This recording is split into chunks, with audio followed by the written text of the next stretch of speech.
जय हिंद साथियों, वेदा केरी इंस्टीट्यूट के YouTube चैनल पर आपका स्वागत है। मैं मुकेश प्रजापति, आपका टीचर, आपका दोस्त और इस सीरीज का होस्ट। वेदा कैरियर इंस्टीट्यूट आपके लिए लेकर आया है वेदा ऑनलाइन टेस्ट सीरीज, जिसका दूसरा संस्करण या दूसरा पार्ट आज हम लोग पढ़ने जा रहे हैं। इसमें आपको एग्रीकल्चर की आने वाली जितनी भी एग्जाम्स है, चाहे वो एंट्रेंस एग्जाम हो, चाहे वो किसी रिक्रूटमेंट के लिए एग्जाम हो, सभी एग्रीकल्चर से संबंधित जितनी भी एग्जाम्स होती है उनके लिए सभी मोस्ट आईएमपी जो क्वेश्चंस हैं वो आपको इस टेस्ट सीरीज के माध्यम से उपलब्ध कराए जाते हैं। तो वेदा कैरियर इंस्टीट्यूट आपके लिए रोजाना शाम को 8:30 बजे वेदा कैरियर इंस्टीट्यूट वेदा ऑनलाइन टेस्ट सीरीज लेकर आता है। तो ज्यादा से ज्यादा आप क्या करें, लिंक को शेयर करें और ज्यादा से ज्यादा दोस्तों को शेयर करें और लाइक का बटन भी दबाएं। वेदा कैरियर इंस्टीट्यूट के किसी भी डिजिटल प्लेटफॉर्म के माध्यम से आप आसानी से जुड़ सकते हो। फेसबुक, इंस्टाग्राम, टेलीग्राम या यूट्यूब, किसी भी डिजिटल प्लेटफॉर्म के माध्यम से आप वेदा कैरियर इंस्टीट्यूट से आसानी से जुड़ सकते हो। वेदा कैरियर इंस्टीट्यूट आरएचओ का फुल कोर्स लेकर आया है, जिसमें आपको हॉर्टिकल्चर की लाइव क्लासेस मिलेगी, साथ ही साथ सी सेट और एग्रीकल्चर के जितने भी पुराने रिकॉर्डेड वीडियो है, साथ ही साथ जो अपडेट वीडियो है वो भी आपको मिलेंगे विथ नोट्स के साथ में। और साथ ही साथ जो लाइव टेस्ट सीरीज आपके लिए जो ये 8:30 की चल रही है, ये भी विथ पीडीएफ, साथ ही साथ जितनी भी एफएलटीज फुल लेंथ टेस्ट जितने भी होंगे वो भी आपको उपलब्ध होंगे, और करंट अफेयर की जितनी भी लाइव क्लासेस और जितने भी पीडीएफ रहेंगे वो आपको उपलब्ध होंगे। केवल मिनिमम चार्ज पर आपको अगर परचेस करना है तो आप फटाफट क्या करें, वेदा कैरियर इंस्टीट्यूट के एप्लीकेशन पर जाए और आप एप्लीकेशन डाउनलोड करें और वहां से आप इस कोर्स को परचेस कर सकते हैं। अगर आपको केवल वेदा कैरियर इंस्टीट्यूट की जो ऑनलाइन टेस्ट सीरीज चल रही है यही अगर आपको परचेस करना है तो ये भी आप परचेस कर सकते हैं। इस टेस्ट सीरीज में आपको क्या क्या लाभ मिलेगा, तो टेस्ट सीरीज के सभी वीडियो उपलब्ध होंगे, साथ ही साथ सभी पीडीएफ फॉर्म, जितनी भी सीरीज की जो पीडीएफ रहेगी वो भी आपको उपलब्ध होगा, साथ ही साथ आरएचओ की जो एफएलटीज रहेगी वो भी आपको उपलब्ध होगा, और साथ में जीएस जीके की जितनी भी वीडियो सीरीज रहेगी टेस्ट सीरीज की वो उपलब्ध होगी साथ में पीडीएफ फॉर्म में। और साथ ही साथ करंट अफेयर की जितनी भी टेस्ट सीरीज में जो भी आपके वीडियो रहेंगे वो वीडियो और उनकी पीडीएफ भी आपको उपलब्ध होगी अगर आप केवल वेदा कैरियर इंस्टीट्यूट की ऑनलाइन टेस्ट सीरीज परचेज करते हैं। टीएटी में जिनका भी एडमिशन है या जो एडमिशन लेने वाले हैं उनके लिए विशेष ऑफर है। एडमिशन के साथ ही उनको वेदा टेस्ट सीरीज जो ऑनलाइन चल रही है उसके पूरे के पूरे वीडियो और साथ ही साथ पीडीएफ जो आपको एडमिशन पर फ्री मिलेगा। तो चलते हैं, आज की हमारी जो टेस्ट सीरीज है इसको हम कंटिन्यूअस करते हैं। आज का जो फर्स्ट क्वेश्चन है फटाफट आप क्या करें भैया, इसका आंसर दे जो मैंने आपके लिए छोड़ के रखा था। तो फटाफट आप फर्स्ट क्वेश्चन जो है, chemical synthesis of gene tyrosine tRNA in lab was first done by, प्रयोगशाला में जीन टायरोसिन टीआरएनए का सर्वप्रथम रासायनिक संश्लेषण किसने किया था, ये फटाफट बताइए। शर्मा जी जय हिंद, सभी को जय हिंद भैया। पीयूष जी जय हिंद, लखन केवट जी जय हिंद, मोनाली शाहू जी नमस्कार जय हिंद। फटाफट आंसर दीजिए, क्या होना चाहिए आंसर शर्मा जी, फटाफट जो लोग भी ऑनलाइन जुड़े हैं फटाफट क्या करें आंसर दे। हाँ मनीषा शर्मा जी जय हिंद नमस्कार, शर्मा जी डी वाला आंसर दे रहे हैं फटाफट। आप लोगों को ये नहीं देखना है कि एग्जाम आएगी तब तैयारी करेंगे, मैं आपको हमेशा बोलता हूँ बिल्कुल कछुए की चाल से आप चलते रहो, एग्जाम जब भी आएगी आपको क्या करना है तब तक आपकी काफी तैयारी हो जाती है। बहादुर भूरिया जी डी, शीलू द्विवेदी जी बिल्कुल डी, केवट जी सी वाला आंसर बता रहे हैं। बताइए भैया, प्रयोगशाला में सबसे पहले जो है वो जीन का कृत्रिम रूप से संश्लेषण या रासायनिक संश्लेषण किसने किया था, मनीषा शर्मा जी सी बिल्कुल। तो यहां पर हम देखते हैं आंसर को, तो आंसर आपका जो रहेगा वो है, आप सभी को पता है कौन, हरगोविंद खुराना। हरगोविंद खुराना ने सबसे पहले क्या किया था, कृत्रिम जीन का संश्लेषण किया और लेबोरेटरी के अंदर सबसे पहला जो है आर्टिफिशियल आरएनए का निर्माण किया या कृत्रिम जीन का निर्माण किया था। तो इसके लिए एच.जी. खुराना को नोबेल पुरस्कार भी मिला हुआ है। तो ध्यान रखना ये हरगोविंद खुराना, ये करेक्ट आंसर, बिल्कुल किड्स में भी बिल्कुल सी इज द करेक्ट आंसर। जिन्होंने भी सी वाला आंसर दिया है वो बिल्कुल करेक्ट है। अब यहाँ पर हरगोविंद खुराना के अलावा भी अलग अलग जो वैज्ञानिक हैं तो इनके बारे में भी आपको जो है वो पीडीएफ में मिल जाएगा। हल्का सा मैं आपको बता देता हूं कि जो अलग अलग वैज्ञानिक है, पहला है R.W. होली। तो इन्होंने सबसे पहले क्या किया था, तो जो एलेनिन ट्रांसफर आरएनए है और लिंकिंग डीएनए और प्रोटीन सिंथेसिस का जो स्ट्रक्चर है वो बताया था और इसके लिए इनको नोबेल प्राइज मिला है। क्लियर, 1968 में। फिर जेकोब और मोनार्ड, इनका भी ध्यान रखना भैया, इन्होंने लेक ओपेरोन मॉडल दिया है, ये अधिकतर पूछा जाता है। Lake operon model was given by, तो क्या रहेगा, जेकोब एंड मोनार्ड आपका करेक्ट आंसर रहेगा। तो बिल्कुल ध्यान रखना 1961 में दिया था। क्लियर। फिर नेक्स्ट जो हरगोविंद खुराना, तो इन्होंने सबसे पहले क्या किया था, कृत्रिम जीन का संश्लेषण लेबोरेटरी के अंदर किया था। तो बिल्कुल ध्यान रखना ये पूछा जाता है क्वेश्चन और इसके लिए इनको नोबेल पुरस्कार भी मिला है।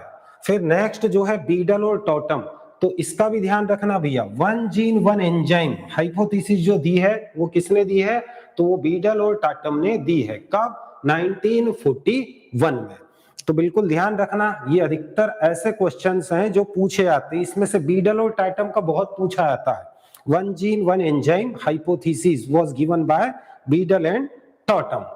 तो ध्यान रखना ये हल्का सा आपको इनके बारे में भी स्टडी करना है। नेक्स्ट क्वेश्चन आपका जो है वो है maximum water absorption in plant takes place in, फटाफट बताना है आपको भैया। पौधों में सर्वाधिक जल अवशोषण होता है, किसके द्वारा होता है, फटाफट बताइए भैया। पौधे का या रूट का कौन सा ऐसा पार्ट है जो सबसे ज्यादा वाटर एब्जॉर्प्शन करता है। हाँ मनीषा शर्मा जी, बी वाला आंसर बिल्कुल बताइए। और बताइए भैया, शर्मा जी बी, बिल्कुल।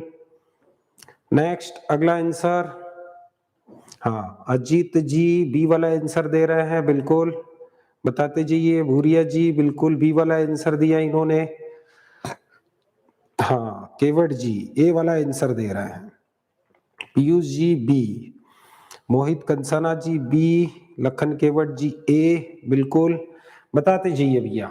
तो पौधों में सर्वाधिक जो जल का अवशोषण होता है, तो आप में से कुछ लोगों ने ए वाला आंसर भी दिया है, कुछ लोगों ने बी वाला आंसर भी दिया है। हाँ Mitin ji B, Banwalli Sahu ji B, Sharma ji B, बिल्कुल। तो यहां पर जिनका भी बी वाला आंसर है वो बिल्कुल करेक्ट है, B is the correct answer. Clear. तो ध्यान रखना रूट हेयर जोन जो होता है, मतलब पौधे में जड़ का वह भाग जहां पर मूल रोम या रूट्स हेयर पाए जाते हैं।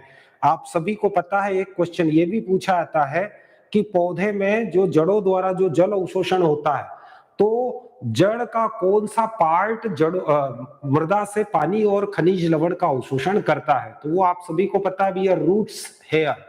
रूट्स हेयर क्या होते हैं, तो रूट्स हेयर इनका जो जीवन काल होता है वो 3 से 5 दिन का ही होता है। 3 से 5 दिन में ये पुराने मर जाते हैं, नए रूट हेयर आ जाते हैं। और ये जो रूट हेयर होते हैं ये यूनिसेलुलर होते हैं। कैसे होते हैं, एक कोशिकीय होते हैं। जबकि तने पर जो हेयर पाए जाते हैं, तने और पत्ती पर जो हेयर पाए जाते हैं, बारीक बारीक रोए, उनको हम रूट हेयर नहीं कहेंगे या हेयर नहीं कहेंगे, उसके लिए स्पेशल टर्मिनोलॉजी है। पत्ती और तने पर जो रूट हेयर या बड या कलिका पर जो रूट हेयर जो हेयर पाए जाते हैं उनको कहा जाता है ट्राइकोम। और ट्राइकोम जो होता है इसका मेन वर्क होता है जो मॉइस्चर लॉस होती है वेपर फॉर्म में, ट्रांसपीरेशन में, उसको क्या करना, कंट्रोल करना। बिल्कुल अजीत जी, ट्राइकोम कहा जाता है उनको। बिल्कुल तने पर या फिर शाखाओं पर, बड पर, मतलब जो एरियल पार्ट होता है, जमीन के ऊपर वाला जो हिस्सा होता है, उसको हम एरियल पार्ट बोलते हैं, और एरियल पार्ट पर जो रोए पाए जाते हैं वो मल्टी सेलुलर हेयर्स होते हैं और उनको ट्राइकोम कहा जाता है। और उसका काम क्या होता है, तो उसका काम होता है वाष्पोसर्जन को कम करना। क्लियर? ये हेयर्स क्या करते हैं, ये मॉइस्चर को पकड़ के रखते हैं और आसपास जो है वो ह्यूमिडिटी बनाए रखते हैं, मतलब गीलापन बनाए रखते हैं, जिससे कि वाष्पोसर्जन जो होता है उसकी जो दर होती है वो कम हो जाती है। कलिकाओं में इन हेयर का काम होता है इंसेक्ट से बचाना। ये दोनों इसके फंक्शंस होते हैं, लेकिन मेन फंक्शन होता है मॉइस्चर को कंजर्व करना, वाष्पोसर्जन को नियंत्रित करना, ट्राइकोम का मेन वर्क।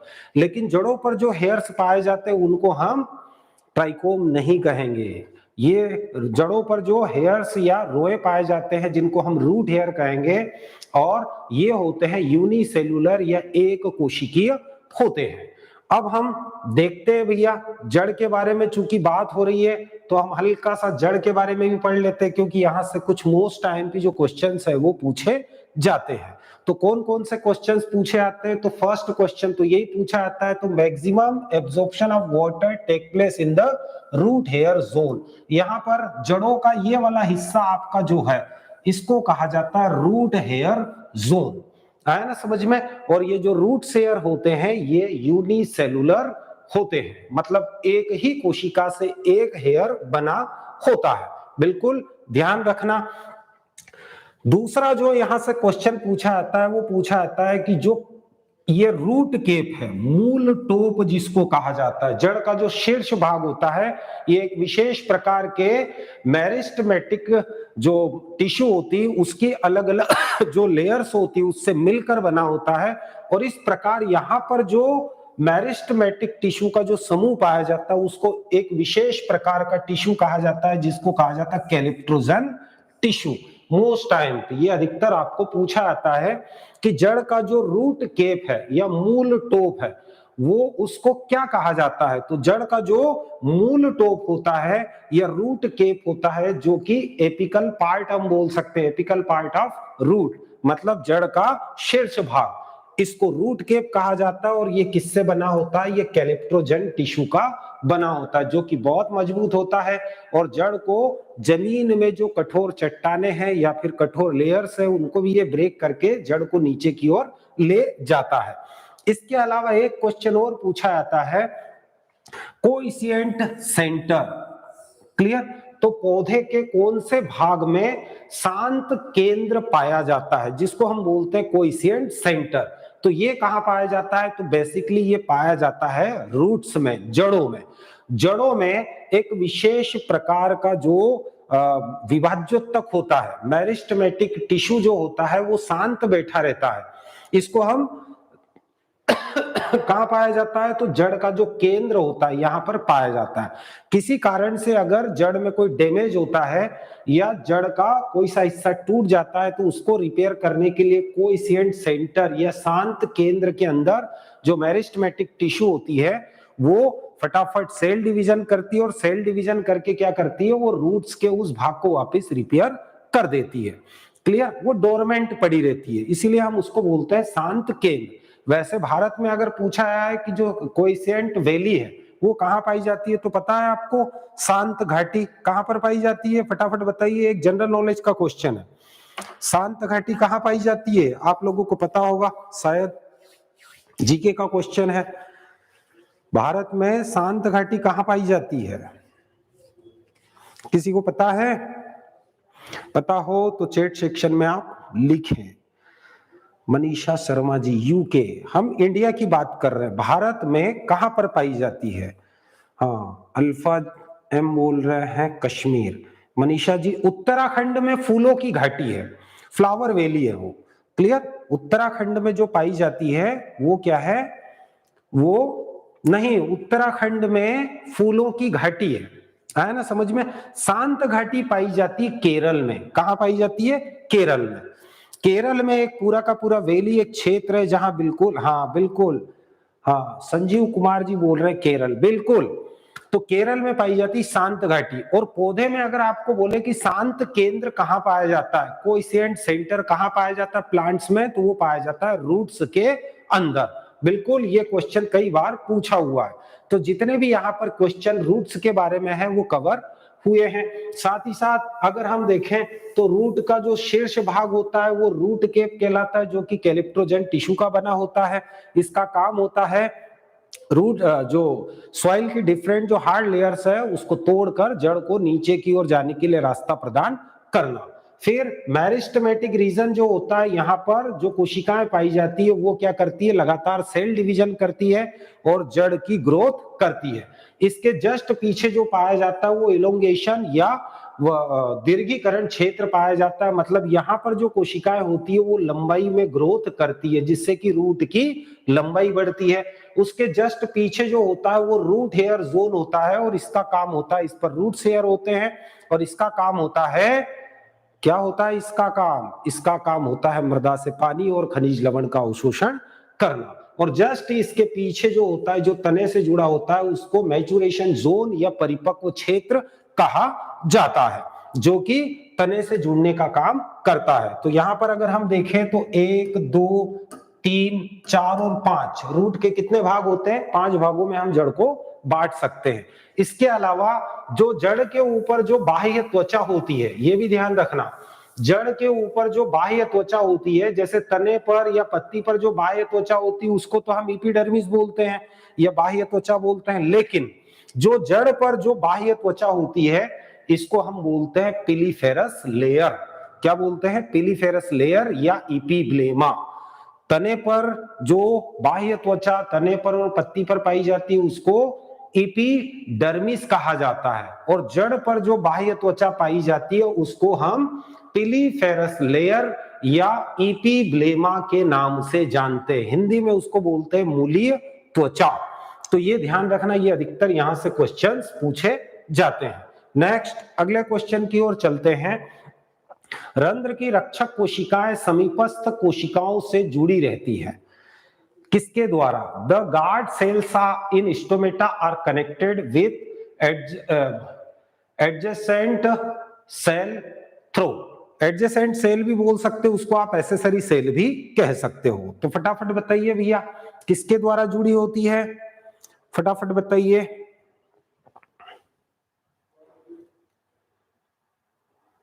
क्या होना चाहिए आंसर?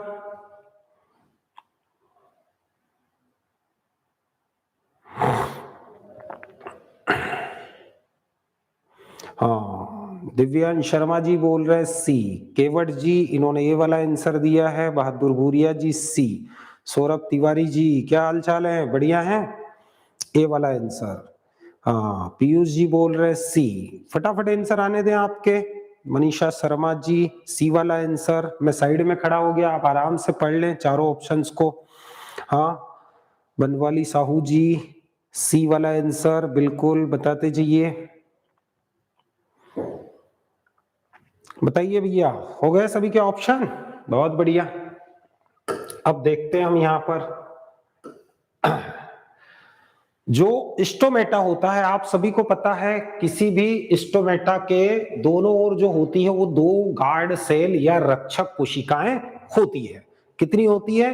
किसी भी स्टोमेटा में 2 गार्ड सेल या जिसको हम क्या बोल सकते हैं, रक्षक कोशिकाएं या द्वार कोशिकाएं, तो संख्या में 2 होती है, और इन दोनों कोशिकाओं के बीच में जो पोर्स या छिद्र होता है उसी को हम कहते हैं स्टोमेटा।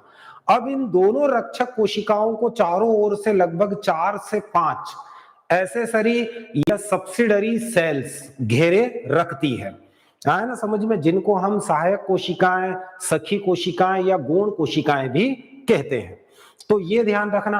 अब जो द्वार कोशिकाएं होती है वो सहायक कोशिकाओं से या सखी कोशिकाओं से किस माध्यम से जुड़ी होती है, मतलब इनके अंदर जो किसी भी पदार्थ का आदान प्रदान अगर होता है तो वो किसके द्वारा होगा। तो आप में से अधिकतर लोगों ने, जयस मोयल जी ने ए बोला है, नितिन जी ने ए बोला है, अल्फा एम जी सी बोल रहे हैं। तो बिल्कुल यहां पर ध्यान रखना, जीव द्रव्य जब एक धागे नुमा रचना के द्वारा एक कोशिका से दूसरी कोशिका में प्रवेश करता है तब उसको कहा जाता है प्लाज्मोडेस्मेटा, और स्टोमेटा में जो द्वार कोशिकाएं और सहायक कोशिकाएं आपस में किसी भी पदार्थ या मटेरियल का जो लेन देन या ट्रांसलोकेशन करती है वो किसके द्वारा करती है? तो प्लाज्मोडेस्माटा के द्वारा किया जाता है। तो ये दो कोशिकाओं में जीव द्रव्य के आदान प्रदान करने वाली एक संरचना होती है, इसी को कहा जाता है प्लाज्मोडेस्माटा। तो बिल्कुल ध्यान रखना, तो जिनका भी सी वाला आंसर है वो बिल्कुल करेक्ट है। अब चलते हैं, हम देख लेते हैं भैया, समझ लेते हैं थोड़ा सा। ये है स्टोमेटा। स्टोमेटा के बीचों बीच जो होता है ये खाली जगह, इसको कहा जाता है स्टोमेटल पोर्स या छिद्र कहा जाता है। इस छिद्र के दोनों ओर आप जो देख रहे हो, ये दोनों ओर क्या होती है? तो दो रक्षक कोशिकाएं या दो गार्ड सेल्स होती है। आया ना समझ में? और इन दोनों गार्ड सेल्स के चारों ओर आपको मिलती है 1 2 3 4 5 6, 5 से 6 तक, कभी 4 5 6 7 भी हो सकती है। आया ना समझ में? तो ये सभी क्या है? ये सहायक कोशिकाएं, जिनको कि हम सब्सिडरी सेल्स या क्या बोल सकते हैं, एसेसरी सेल, सखी कोशिकाएं, सहायक कोशिकाएं, किसी भी नाम से आप इनको जान सकते हो।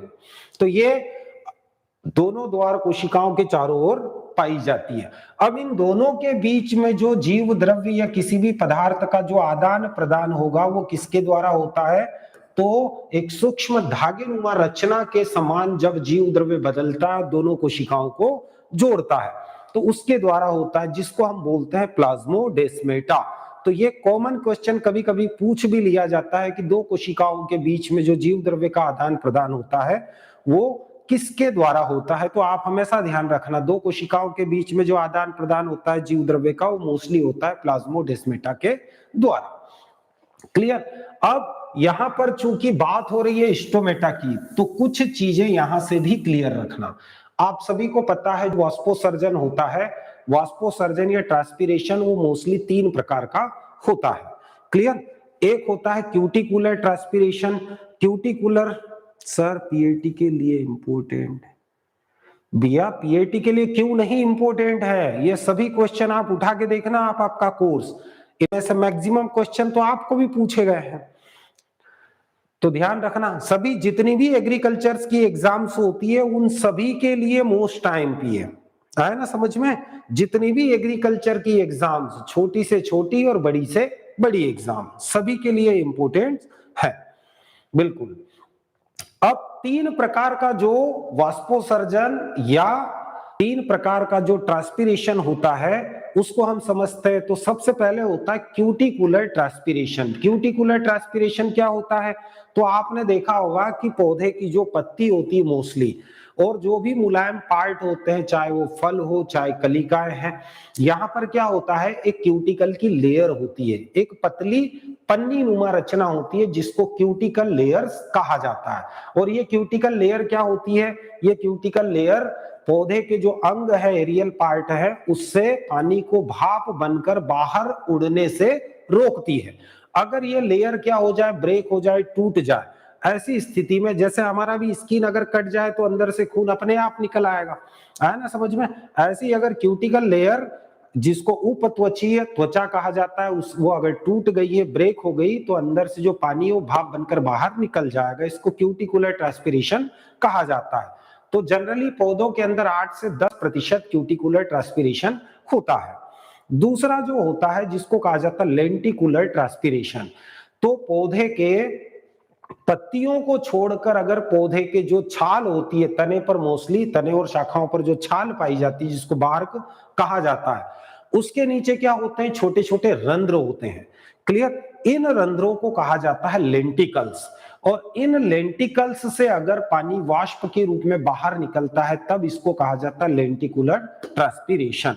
और पौधों में सबसे कम यही होता है, लेंटिकुलर ट्रांसपीरेशन ही होता है। जनरली कितना होता है? तो 1% जो ट्रांसपीरेशन होता है वो लेंटिकुलर ट्रांसपीरेशन होता है। फिर थर्ड आता है जिसको कहा जाता है स्टोमेटल ट्रांसपीरेशन, मतलब रंध्रीय वाष्पोसर्जन। तो रंध्र, पहले तो हमको ये पता होना चाहिए कि रंध्र बोलते किसको है। तो रंध्र जो होता है, पत्तियों पर पाए जाने वाले जो सूक्ष्म रंध्र होते हैं उन्हीं को हम कहेंगे स्टोमेटा। और स्टोमेटा के द्वारा अगर पानी वाष्प के रूप में बाहर निकलता है तब हम इसको कहेंगे स्टोमेटल ट्रांसपिरेशन। और प्लांट में 90% जो ट्रांसपिरेशन होता है वो स्टोमेटल ट्रांसपिरेशन ही होता है, बिल्कुल ध्यान रखना। देखो लेंटिकुलर ट्रांसपिरेशन मैंने आपको बताया, लेंटिकल्स के द्वारा जो पौधे की तने पर छाल जो होती, छाल के नीचे जो रंध्र होते हैं उनको लेंटिकल कहा जाता है, और उनसे अगर पानी भाप बनकर बाहर निकलता है तो वो लेंटिकुलर ट्रांसपिरेशन जो कि सबसे कम होता है। क्यूटिकल टूट जाने से जो क्यूटिकल की लेयर है वो अगर टूट गई, ब्रेक हो गई और पानी भाप बनकर बाहर निकल रहा है तो उसको हम क्यूटिकुलर ट्रांसपिरेशन कहेंगे। ये 8 से 10% तक हो सकता है। क्लियर। और लास्ट जो हमने पढ़ा है स्टोमेटल ट्रांसपिरेशन, पौधे में सबसे ज्यादा जो वाटर लॉस होता है ट्रांसपिरेशन के द्वारा वो किसके द्वारा होता है, तो स्टोमेटल ट्रांसपिरेशन के द्वारा ही होता है। लगभग 90% जो वाटर लॉस होता है ट्रांसपिरेशन में वो अकेले किसके द्वारा होता है, तो वो स्टोमेटा के द्वारा ही होता है। तो ध्यान रखना। इसके अलावा जितना भी ट्रांसपिरेशन, जितना भी पौधे द्वारा जो पानी खींचा जाता है जमीन से, क्लियर, मान लो पौधे ने जितना भी पानी खींचा है जमीन से उस पानी का 99% वो ट्रांसपिरेशन में लॉस कर देता है। कितना? 99%। 99% पौधा जो जल की हानि करता है वो वाष्पोत्सर्जन के द्वारा करता है। केवल 1% पानी ही वो अपने मेटाबॉलिक जो रिएक्शंस होती है प्लांट के अंदर, कैटाबॉलिक एनाबॉलिक दोनों को मिला के मेटाबॉलिक्स बोलते हैं। तो मेटाबॉलिक के अंदर केवल वो क्या करता है, केवल 1% पानी का ही उपयोग करता है। बिल्कुल दिव्यांश शर्मा जी। हाँ, तो इस चीज को ध्यान रखना। फोटोसिंथेसिस के अलावा और भी प्रोसेस होती है, और भी रिएक्शंस होती है प्लांट के अंदर। फिजियोलॉजिकल जो कार्य होते हैं प्लांट के अंदर उनमें 1% पानी का ही उपयोग होता है। 99% जो पानी है वो ट्रांसपिरेशन में लॉस हो जाता है। जनरली ये जो द्वार कोशिकाएं होती है नंबर्स में 2 होती है, और एसेसरी या सब्सिडरी सेल से ये डिफरेंस होती है। कैसे? तो इन द्वार कोशिकाओं की जो इनर लेयर होती है, इनर वॉल, ये मोटी होती है और आउटर वॉल जो होती है वो पतली होती है। लेकिन अगर हम बात करें किसकी, हम बात करें एसेसरी या सब्सिडरी सेल्स की, तो इनकी पूरी की पूरी जो वॉल होती है वो बिल्कुल पतली होती है, एक समान होती है। ये डिफरेंस।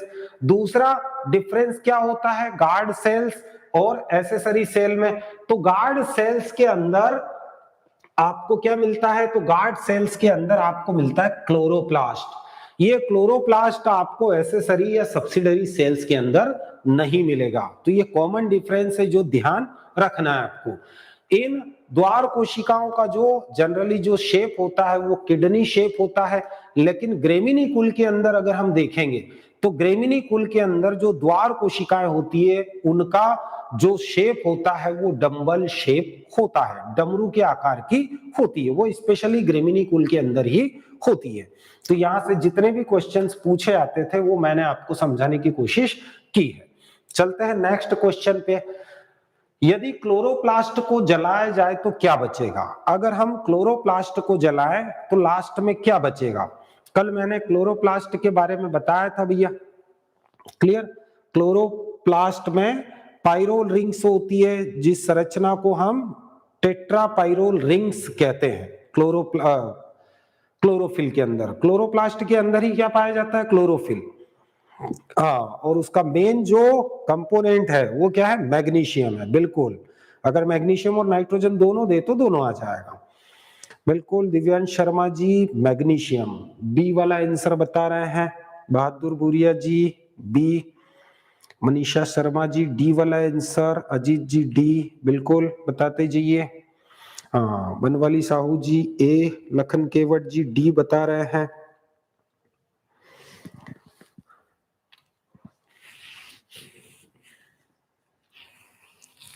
हाँ, पीयूष जी मैग्नीशियम। बिल्कुल, जब भी हम क्लोरोफिल को जलाएंगे तो बाकी जो है वो गैसीय फॉर्म में सब उड़ जाएगा। क्यों? क्योंकि सेंटर में मैग्नीशियम होता है।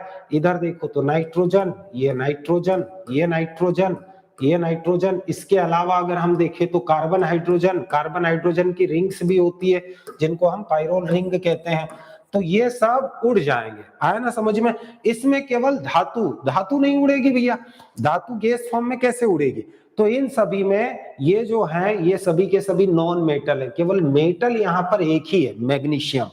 तो जब भी हम क्लोरोफिल को जलाएंगे तो लास्ट जो अवशेष बचेगा वो किसका बचेगा? वो मैग्नीशियम का ही बचेगा। मोलिब्डेनम तो है ही नहीं इसमें, मर्क्यूरी भी नहीं है क्लोरोफिल में, और मैग्नीज भी नहीं है। तो जब ये चीजें है ही नहीं तो ये बचेगी कैसे? आया ना समझ में?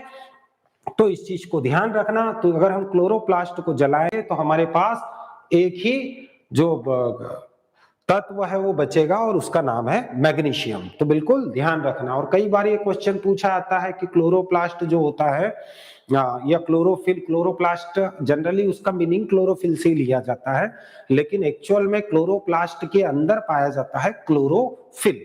ये हरित वर्णक, हरित वर्णक मैंने पुरानी अगर सीरीज देखोगे तो उसमें आपको बारीकी से समझाया है कि 7 प्रकार के अलग अलग होते हैं। उसमें जो 2 प्रकार के कैरोटीन और जेंथोफिल अलग होते हैं वो सब मैंने आपको बता रखा है। तो इस चीज को ध्यान रखना। क्लोरोप्लास्ट के बारे में भी क्वेश्चन पूछा जाता है कि भैया क्लोरोप्लास्ट और माइटोकॉन्ड्रिया जो होते हैं इनको सेमी ऑटोनोमस ऑर्गेनेल्स कहा जाता है। सेल के ये अर्ध स्वशासित कोशिकांग होते हैं। क्यों?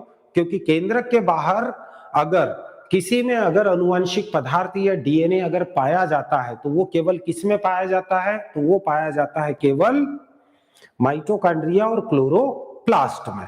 हाँ खुशी गुप्ता जी, जय हिंद। तो इस चीज को ध्यान रखना। क्लोरोप्लास्ट को सेल का किचन भी कहा जाता है। किचन क्यों बोलते हैं? क्यों? क्योंकि क्लोरोप्लास्ट के अंदर ही फोटोसिंथेसिस या प्रकाश संश्लेषण की क्रिया होती है। आया ना समझ में? हाँ बिल्कुल शर्मा जी, माइटोकॉन्ड्रिया और क्लोरोप्लास्ट के अंदर अनुवांशिक पदार्थ डीएनए पाया जाता है। लेकिन ये डीएनए जो होता है वो केंद्रक में कैसा पाया जाता है? तो स्ट्रैंड डीएनए होता है, डबल स्ट्रैंड डीएनए, क्लियर, रेखीय होता है, लाइनर डीएनए होता है। लेकिन जो क्लोरोप्लास्ट और माइटोकॉन्ड्रिया होता है उसमें कैसा डीएनए पाया जाता है? सर्कुलर डीएनए पाया जाता है, कुंडलित डीएनए पाया जाता है, जो कि प्रोकैरियोटिक सेल्स में पाया जाता है, उस टाइप का डीएनए पाया जाता है। इसीलिए क्लोरोप्लास्ट और माइटोकॉन्ड्रिया को सेमी ऑटोनोमस ऑर्गेनेल्स भी कहा जाता है। चलते हैं नेक्स्ट अगले क्वेश्चन की ओर। एंजाइम शब्द किसके द्वारा दिया गया? Enzyme term was coined by, किसने दिया एंजाइम शब्द? फटाफट बताइए भैया, एंजाइम शब्द किसने दिया?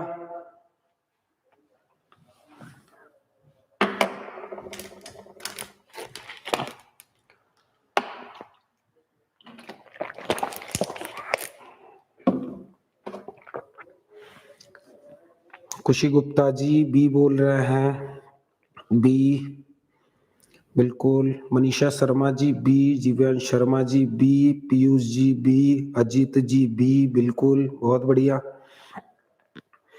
और बताइए भैया फटाफट। बहादुर जी भी बी बोल रहे हैं, बिल्कुल। हाँ तो यहां पर ध्यान रखना, जो एंजाइम टर्म है वो किसके द्वारा दी गई थी? वो कुहन के द्वारा दी गई थी, क्लियर। तो बी वाला आंसर आपका करेक्ट है। इन्होंने खोजा नहीं था, आया ना समझ में? इन्होंने केवल क्या दिया था? एंजाइम शब्द दिया था। तो कुहन के द्वारा एंजाइम शब्द दिया गया है। तो जिन्होंने भी बी वाला आंसर दिया है वो बिल्कुल करेक्ट है। अब एंजाइम के बारे में थोड़ी जानकारी और होना चाहिए, क्लियर। अब देखते हैं भैया, एंजाइम की जो खोज की थी वो सबसे पहले 1833 में एंसेल्मे पायन के द्वारा की गई थी। एंसेल्मे पायन के द्वारा सबसे पहले एंजाइम को खोजा गया था। और सबसे पहला जो एंजाइम खोजा गया है वो कौन सा एंजाइम था? वो एंजाइम है डायस्टेज, बिल्कुल ध्यान रखना। और विल्हेम कुहन ने सबसे पहले एंजाइम टर्म को दिया था। तो इस चीज को ध्यान रखना, ये पूछा जाता है।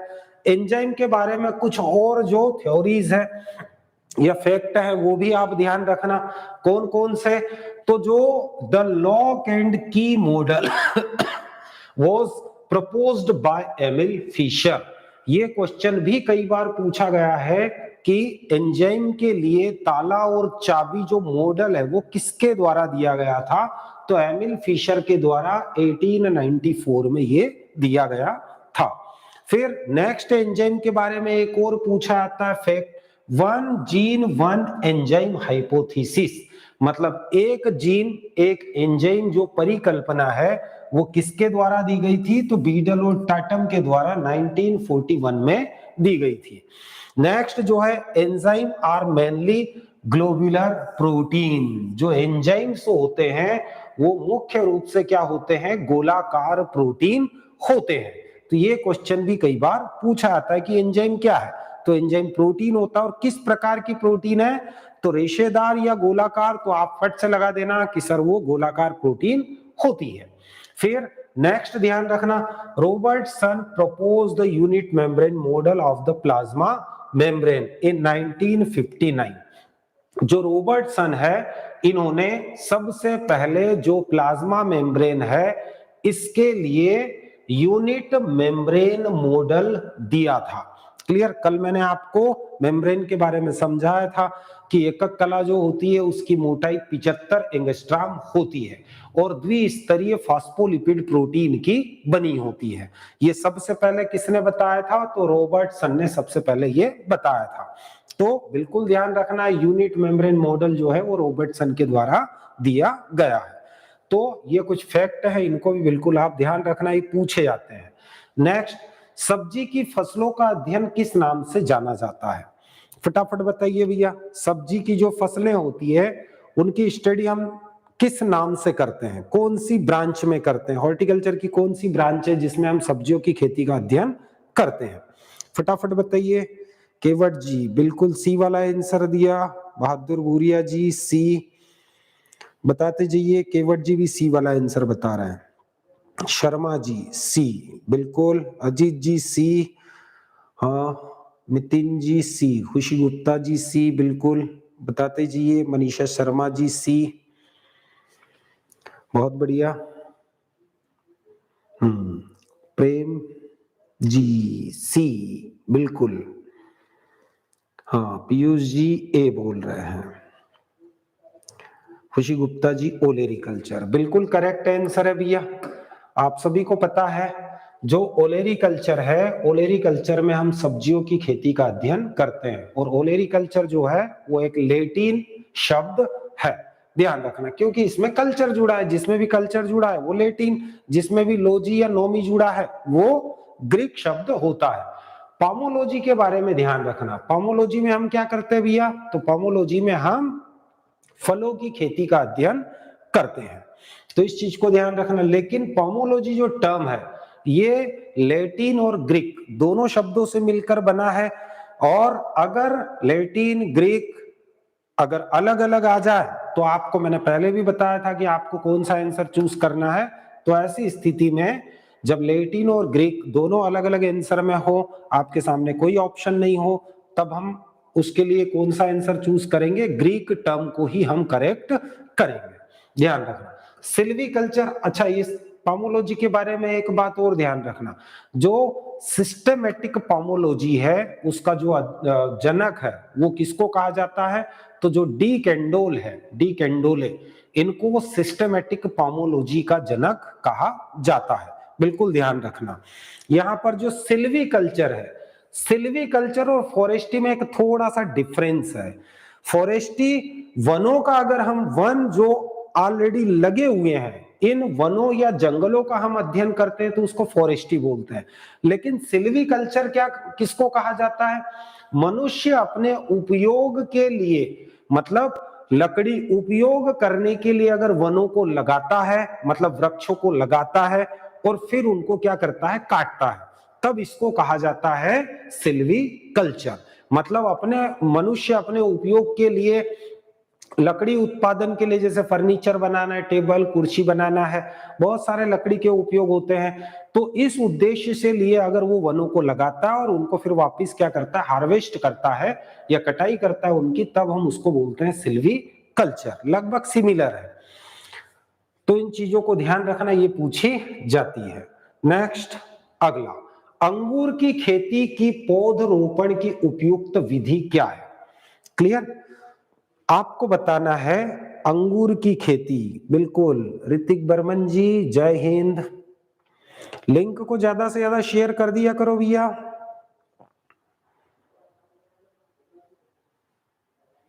अंगूर की खेती की पौधरोपण की उपयुक्त विधि क्या है? हाँ पीयूष जी, डी कैंडोल बिल्कुल सही है, सिस्टमिक पोमोलॉजी के जनक। निकोलस एपर्ट जो है वो फ्रूट एंड वेजिटेबल प्रिजर्वेशन या केनिंग के फादर या जनक है। क्लियर, फटाफट बताइए क्या होना चाहिए आंसर। फर्स्ट है डायगोनल या विकर्ण, नेक्स्ट है रेक्टेंगुलर या आयताकार, फिर कंटूर या समोच्च, और हेक्सागोनल या षटभुजाकार। बहादुर जी बी वाला आंसर दे रहे हैं, Piyush ji B, Lakhan Kewat ji B, Manisha Sharma ji D वाला आंसर दे रहे हैं। ये मोस्ट टाइम पे क्वेश्चन है भैया, अधिकतर पूछा जाता है। हाँ शर्मा जी बी, बिल्कुल ध्यान रखना। अंगूर की खेती के लिए इसके अलावा जो हाई डेंसिटी प्लांटिंग होती है, मतलब शहरों के निकट जहां पर जमीन महंगी होती है, और वहां पर अगर आपको क्या करना है, किसी ऑर्चर्ड या फल बागान को लगाना है, तो शहर के निकट अंगूर की खेती में, या फिर आम की जो आम्रपाली किस्म है जिसको हम हाई डेंसिटी प्लांटिंग के लिए रिकमेंड करते हैं। इसके अलावा अगर हम पपीता की जैसे पूसा नन्ना है, ड्वार्फ या बोनी वैरायटी है, इनको लगाने के लिए बेस्ट जो मेथड होती है वो होती है आयताकार, जिसको हम रेक्टेंगुलर कहते हैं। इसमें जो रो टू रो डिस्टेंस तो ज्यादा होता है, लेकिन रो टू रो डिस्टेंस के कंपेयर्ड अगर हम प्लांट टू प्लांट डिस्टेंस देखें तो ये कम रखा जाता है। और अंगूर को जनरली इसमें रो टू रो 1.8 इंटू 1.5 मीटर के स्पेस पर लगाते हैं। तो इस चीज को ध्यान रखना, ये अधिकतर क्वेश्चन पूछा जाता है। जनरली हम आयताकार या रेक्टेंगुलर मेथड का जो लेआउट जो बनाते हैं वो किसके लिए बनाते हैं, तो हाई डेंसिटी प्लांटिंग के लिए इसका उपयोग किया जाता है। इस चीज को ध्यान रखना। यहां पर जो डायगोनल या जिसको हम विकर्ण बोल रहे हैं, इसी को कहा जाता है फीलर, या फिर इसको कहा जाता है क्वीन कंस। तो आप ध्यान रखना भैया, क्वीन कंस में आप सभी को पता है plant to plant, row to row जो मेथड है वो तो स्क्वायर मेथड के समान ही होती है, लेकिन बीच में एक प्लांट एक्स्ट्रा लगा देते हैं जिसको हम फीलर प्लांट कहते हैं। तो आपको पता है इस मेथड को कहा जाता है डायगोनल या विकर्ण सिस्टम।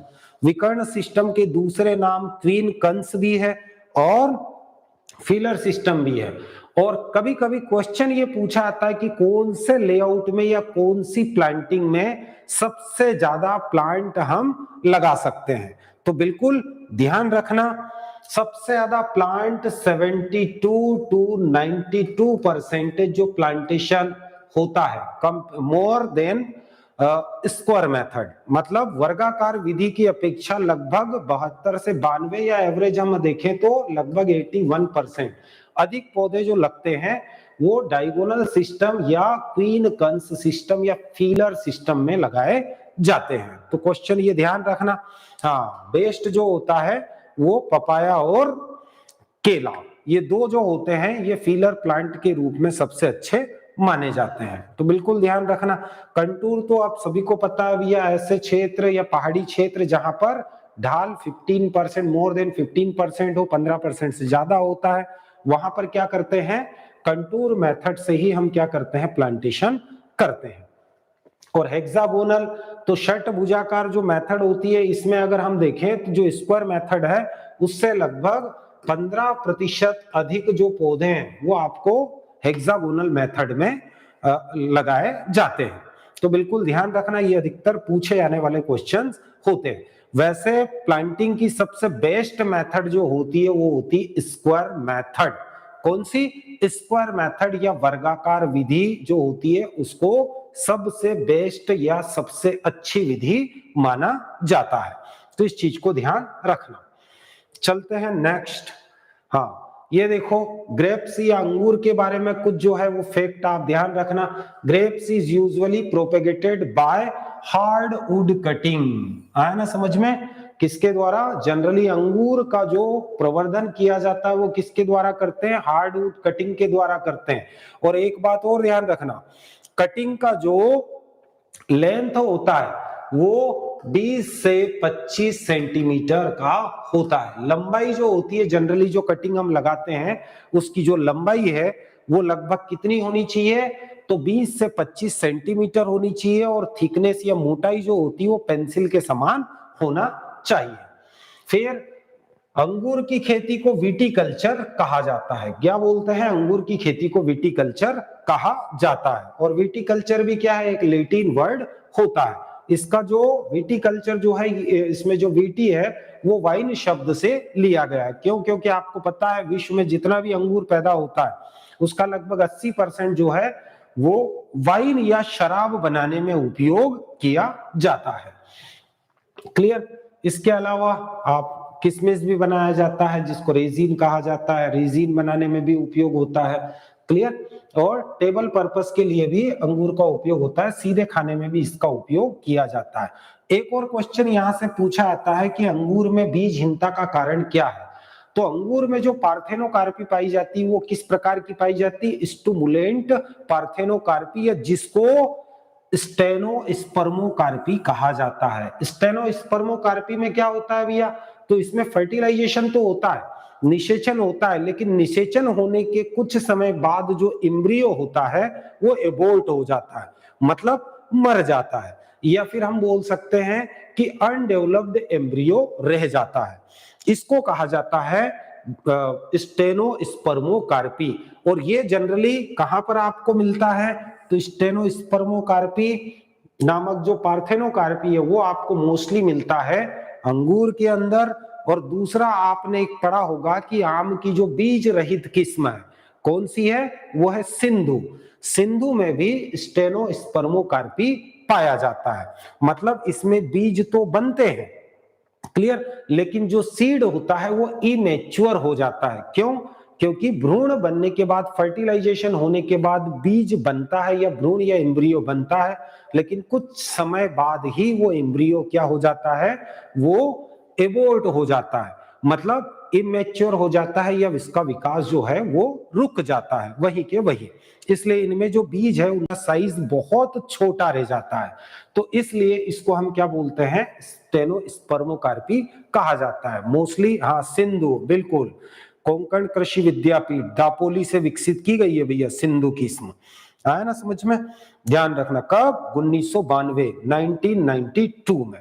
और ये विश्व की पहली मैंगो की सीडलेस वैरायटी है। कौन सी? सिंधु। तो इसके बारे में पूछा आता है, आप ध्यान रखना। क्लियर? अब एक और क्वेश्चन यहां पूछा आता है, ringing is used in grapes.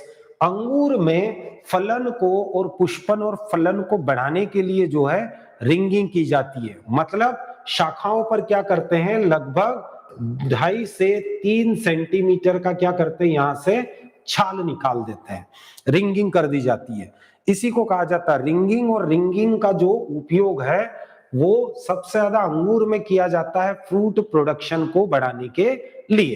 तो इस चीज को ध्यान रखना। अंगूर में प्रूनिंग का जो बेस्ट टाइम होता है वो आप में से अधिकतर लोगों को पता होगा, कौन सा होता है? जनवरी। बिल्कुल ध्यान रखना, अंगूर में प्रूनिंग का जो बेस्ट टाइम है वो है जनवरी। ध्यान रखना, ये क्वेश्चंस पूछे जाते हैं। नेक्स्ट जो है epicotyl grafting is done in. बीज पत्रों पर एक कलम बांधी जाती है। किसमें बांधी जाती है? जनरली किसमें यूज करते हैं एपिकोटाइल ग्राफ्टिंग का?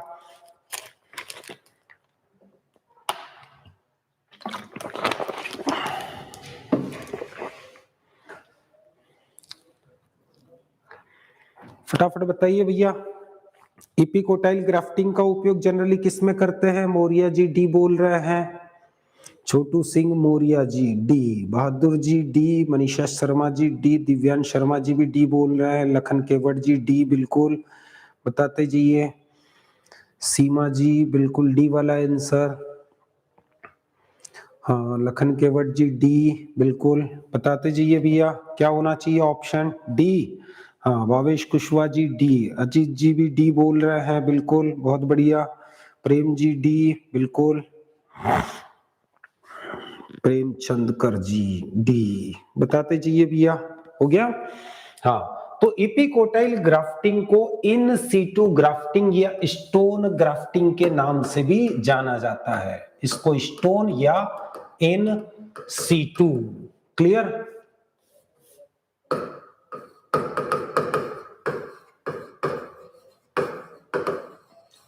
हाँ, स्टोन ग्राफ्टिंग भी इसको कहा जाता है, इन सीटू ग्राफ्टिंग भी इसी को कहा जाता है। एपिकोटाइल ग्राफ्टिंग में क्या होता है, तो सीड जो है वो लगा रहता है और इसी पर हम क्या करते हैं, ग्राफ्टिंग कर देते हैं।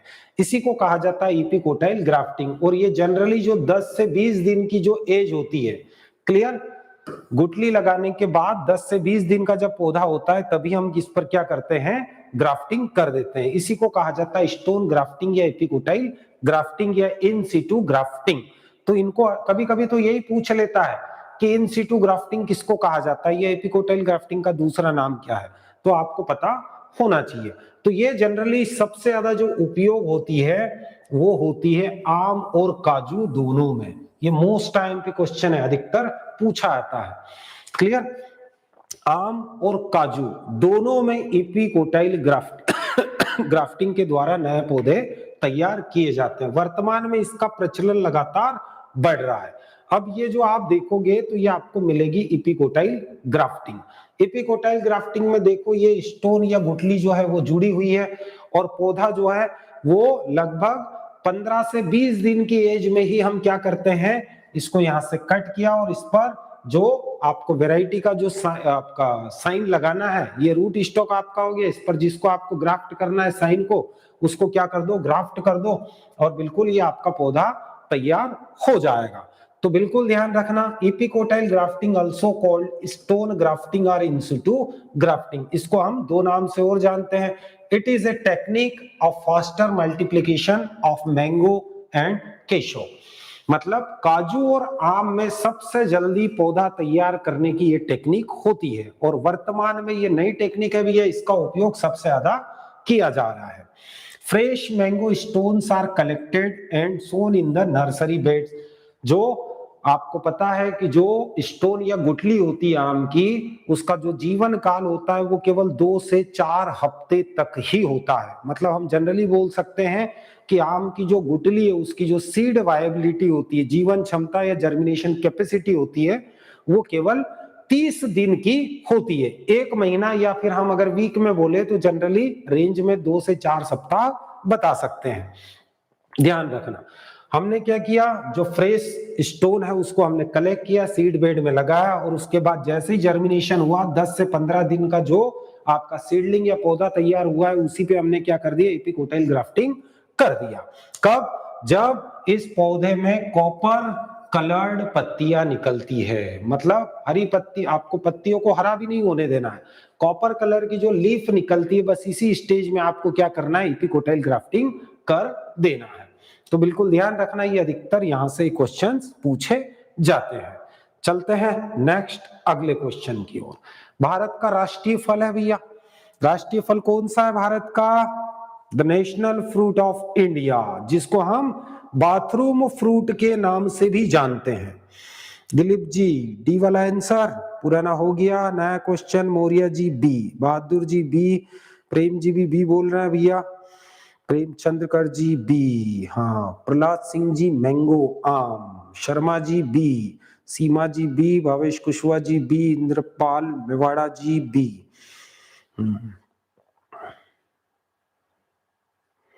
सर अंगूर की कटाई छटाई की जाती है जनवरी में, बिल्कुल जनवरी उसका बेस्ट है। और गुलाब में बोले तो अक्टूबर, है ना समझ में, गुलाब में अक्टूबर और अंगूर में जनवरी, बिल्कुल। Ajit ji B, Lakhan Kewat ji B, Sharma ji mango, topper agri, girl B, बिल्कुल, भावेश कुशवाहा जी मैंगो, बिल्कुल। तो यहाँ ध्यान रखना भैया, भारत का जो राष्ट्रीय फल है वो कौन सा है, तो वो है mango, national fruit of India, mango है, आप सभी को पता है भैया। इसको बाथरूम फ्रूट भी कहा जाता है। क्यों कहा जाता है? क्योंकि जनरली आपको पता है भैया, जब इसको खाते हैं तो हाथ जो है आपके बिल्कुल कैसे हो जाते हैं, चिपचिपे, और खाने के बाद आपको बिल्कुल बाथरूम में जाना ही पड़ता है हाथ धोने के लिए, इसीलिए इसको बाथरूम फल कहा जाता है। नहीं तो आप समझो कि बाथरूम में ले जाकर इसको खाना पड़ता है, ऐसा कुछ नहीं है, आप जानते हो। आया ना समझ में? तो बिल्कुल ध्यान रखना, ये नेशनल फ्रूट भी है, इसको बाथरूम फ्रूट भी कहा जाता है। भारत में सबसे ज्यादा, अगर हम अकॉर्डिंग टू एरिया देखें, मतलब भारत में सबसे ज्यादा जो क्षेत्रफल पर अगर किसी फल की खेती की जाती है तो वो है मैंगो। लेकिन सबसे ज्यादा जो प्रोडक्शन के अकॉर्डिंग अगर हम देखें तो भारत में सबसे ज्यादा उत्पादित होने वाला जो फल है वो है केला। आया ना समझ में? क्षेत्रफल सबसे ज्यादा आम का है, क्षेत्रफल में प्रथम आम, उत्पादन में प्रथम केला, और प्रोडक्टिविटी में फर्स्ट है वो है अंगूर। तो ये तीनों का ध्यान रखना, प्रोडक्शन में केला, एरिया में आम, और प्रोडक्टिविटी में अंगूर, ये तीनों का बिल्कुल ध्यान रखना, ये पूछा जाता है क्वेश्चन। साथ ही साथ बात कर लेते हैं भैया, भारत में फल उत्पादन में जो प्रथम राज्य है वो कौन सा है? तो भारत में उत्पादन में जो पहला राज्य है क्लियर फ्रूट प्रोडक्शन में, वो है आंध्र प्रदेश। कौन सा है? आंध्र प्रदेश। बिल्कुल ध्यान रखना, ये कुछ क्वेश्चन है जो पूछे आते हैं। अमरूद आप सभी को पता है भैया, इसको गरीबों का सेब कहा जाता है, एप्पल ऑफ पुअर मैन्स, गरीबों का सेब कहा जाता है अमरूद को। क्यों? अगर सेब, अमीर आदमी सेब खाएगा, गरीब आदमी क्या करेगा भैया? सेब महंगा होता है, खरीद नहीं पाता, तो वो अमरूद को ही आंख बंद करे और सेब समझ के खा ले। आया ना समझ में? और गरीबों का संतरा कौन सा होता है? तो गरीबों का संतरा जो होता है वो होता है टमाटर, क्योंकि एक संतरे के अंदर जितना विटामिन सी होता है, संतरा महंगा मिलता है, गरीब आदमी क्या करे, 3 टमाटर लाके खा ले, उतना ही विटामिन सी उसको वहां से मिल जाएगा, कोई दिक्कत ही नहीं है। आम के बारे में एक फैक्ट और ध्यान रखना भैया, आम में सबसे ज्यादा विटामिन ए पाया जाता है। आया ना समझ में? कभी कभी वो क्वेश्चन पूछता है कि सबसे अधिक विटामिन ए किसमें पाया जाता है, तो सबसे अधिक जो विटामिन ए पाया जाता है वो आम में पाया जाता है। कितना? लगभग 4800 IU पर 100 ग्राम, 100 ग्राम में लगभग 4800 इंटरनेशनल यूनिट विटामिन ए पाया जाता है। तो बिल्कुल ध्यान रखना, ये अधिकतर चीजें जो है वो पूछी जाती है। चलते हैं नेक्स्ट। हाँ, एंथ्रेक्स के कारक एजेंट की खोज किसने की? क्लियर? तो ये क्वेश्चन जो है, ये क्वेश्चन मैं आपके लिए छोड़कर जा रहा हूं, और आप इसका आंसर जो है वो कमेंट सेक्शन में या फिर चैट सेक्शन में लिखकर मुझे सेंड करना। मिलते हैं कल फिर वही 8:30 बजे। तब तक के लिए सभी व्यस्त रहो, मस्त रहो, आनंद में रहो, खुश रहो, और अपने हेल्थ का ध्यान रखो भैया। कोरोना बहुत स्पीड से वापस हमारे जीवन में आ गया है और बहुत स्पीड से फैल रहा है, तो जहां तक हो सके बच के रहो। क्यों? क्योंकि हो सकता है ये आखिरी का टाइम है भैया, इसमें अब मुझे नहीं लगता कि कोरोना इससे ज्यादा परेशान करेगा। ये आखिरी वेव है, जैसे तैसे निकल जाए। तो बिल्कुल अपने स्वास्थ्य का ध्यान रखो, अपने परिवार का भी ध्यान रखो, अपने माता पिता का भी ध्यान रखो, और यूं ही पढ़ाई करते रहो, जीवन में आगे बढ़ते रहो। मिलते हैं नेक्स्ट लेक्चर में, तब तक के लिए शुभ रात्रि और जय हिंद।